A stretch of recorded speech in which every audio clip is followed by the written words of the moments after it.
I'm to see how bad things are going to get for Captain African America Brave New World. Or, I'm sorry, it's Captain America for Black Falcon America Man. Okay, good. Or Captain America New World Order. What are we on right now? Who's playing Red Hulk? Why is a non-super serum infused Captain America taken on an actual Hulk? How does any of this stuff make sense? Well, let's see. Maybe because the full plot for Captain America Brave New World apparently leaks. What do we got here? I know I'm going to be interested because the last time that there were leaks that were out there, oh boy, ooh, it looked really stupid. But that was an entire movie ago. They've come back and reshot it once or 1.5 times. A full plot breakdown from Marvel Studios' upcoming Captain America Brave New World film has allegedly leaked following a test screening that was reportedly awful. According to Jordan Arumini of World of Real, the latest test screening for Brave New World did not go well. It reported October 7th. 2 different cuts of the film test screened last week. A person who attended didn't seem to like the movie at all. Reactions I've heard have not been kind to this movie, which is described as inessential and flat. But yeah, last time we heard about the leaks was this is at least going to be giving you a rough outline of what to expect for the new group of Avengers, because here we are 5 years on, not really knowing who's going to be in the new Avengers. Like, is Chris Hemsworth going to come back? Are we going to have Thor? Doctor Strange, probably, because Benedict Cumberbatch is a team player. Jeremy Renner's interested in making a return. They might have a couple of original Avengers. What's the deal with Spider-Man? You apparently have a director, but you don't have an official announcement. How's the Fantastic Four going to play into this? Oh, probably you haven't made any concrete announcements is because Cap 4 has been in development so long. Kang was still supposed to be the ultimate big bad for the Avengers. This film has been in development for so long. Wakanda Forever wasn't supposed to be the end of Phase 4. But okay. This was reiterated by X-User. Yes, my time to shine. Hello. Just heard back from 3 people who went to see Captain America Brave New World test screening, and woof, movie sounds awful. Full plot leak to the film has also leaked and was shared to the Leaks and Rumors subreddit by a user. Okay, user shared. Movie opens with Sam on a mission going after the Serpent Society. They were supposed to lead Sam and Joaquin to the buyer of the package, adamantium. Okay. Giancarlo Esposito comes in and plays a different variation of Gus from Breaking Bad. Sidewinder has some nuns hostage and spouts very generic villain dialogue. All right, I can see these leaks seem to be pretty accurate so far. Sam fights a Serpent Society dude with golden fang knives. The guy has super soldier strength, but Sam beats him before more soldiers arrive. Sidewinder gets away. So he's fighting super soldiers, but he overpowers them. Make that one make sense. So hand-me-down Cap and hand-me-down Falcon beat up super soldiers.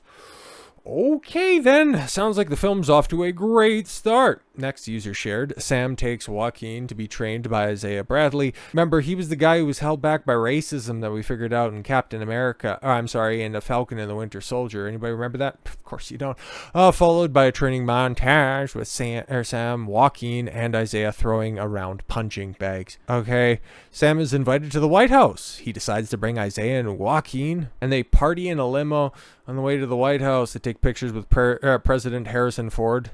I'm sorry, that's Thunderbolt Ross, if you will. Harrison tells Isaiah, "I gotta go do the trick and pony show and stick around. I want to get to know you better. What's your name? I don't care."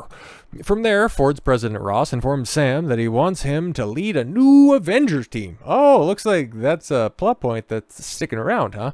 Ross and Sam meet up and tell him, "I need you to lead the Avengers." Sam goes, "What if we don't see eye to eye?" Ross replies, "and we'll figure that out together. Because if you can't get that bitch Mark Ruffalo back to play the Hulk, well, boy, howdy do I got a replacement for you." Next, the plot turns into an opening scene.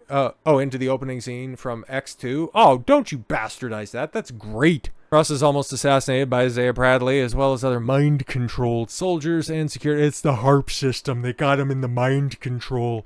And security guards in the room. Sam chases Isaiah out into the streets, where Isaiah comes to and doesn't know where he is. He is arrested. Oh, why got to arrest the black guy? And the Hispanic? Oh, yeah, of course. Sam and Joaquin look at security footage inside the White House and see that Isaiah looks down at his phone and is hypnotized by flashing lights. What his superpower is epilepsy. Cool. Later, See that the other soldiers and security guards in the room also get the same flashes on their phone, or on their phone lights. I'm gonna be honest with you. So far, these plot leaks, it just kind of sounds like they came back and they reshot the Giancarlo Esposito stuff at the beginning, and then the rest of this is just all kind of falling in line because you have this false flag assassination attempt as a cover story to try to get the Avengers assembled, and then eventually, you have Black Guy with Shield take on Red Hulk. It's like, yeah, okay. Sam and Joaquin decide to get to who is behind all of this and come across Tim Blake Nelson as the leader of the weird, molded on brain-shaped rubber cap and slightly green skin. What? The leader has been visited by Ross many times because Ross was dying and turned to the leader to help him, in which causes him, to hulk out if his blood pressure raises. Ross, also has to eat lollipops as a form of medication. What? Next information about Sabra is shared. Oh, right, because they're bringing in the Jewish superhero. Ruth Sabra starts, take Isaiah Bradley into containment after another mind-controlled attempted assassination in a prison. How's he going to get to the president if he's in prison? He goes, I will not be locked up in a box again. He's like, well, you travel in a vehicle, you're in a box then. It's like, okay, cool. How can't you compartmentalize this?